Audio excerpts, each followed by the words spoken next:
আসসালামু আলাইকুম। চলে আসলাম রহিমা ব্লগে।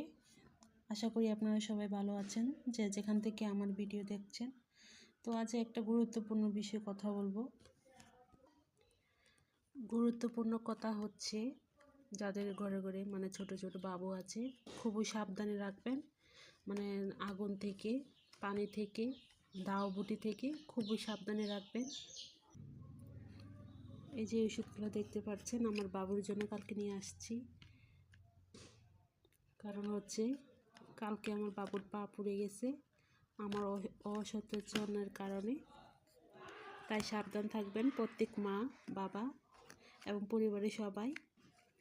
এর জন্য আজকে ভিডিওটা তো করা। তো আমার অসচেতনের কারণে আমার মেয়ের পা পুড়ে গেছে। খুবই দুঃখিত, ভালো লাগছে না কিছুই। কারণ একটা বড় মানুষের হাত পা পুড়ে গেলে যে অবস্থা হয়, একটা ছোট বাবু, একটা অবুঝ বাবু, প্রত্যেক মায়ের কাছেই জানি কষ্ট লাগবে যদি তার সন্তানের অবস্থা হয়। আমার বাবুটা যে কান্না, ঘুমিয়ে গেছে, ঘুম থেকে উঠেও তারপরে কি কান্দ, না পেরে তা আবার পরে আমরা ডাক্তারের কাছে গেলাম।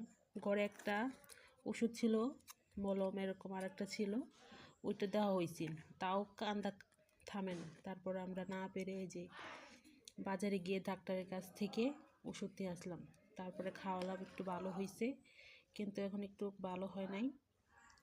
সবাই দোয়া করবেন আমার বাবুর জন্য। তো আমি দেখাই কিভাবে হলো। তো এখন আমি মলম দিয়ে দিছি, কারণ এমনি মলম দিতে দেয় না। কি অবস্থা, ফুলে গেছে, অনেক কষ্ট করে একটা ছোট্ট বাবু একটা। সবাই দোয়া করবেন আমার বাবুর জন্য, যেন তাড়াতাড়ি সুস্থ হয়ে যায়। প্রত্যেকটা মায়ের কাছে জানি তার সন্তান এরকম হলে অনেক কষ্ট লাগবে।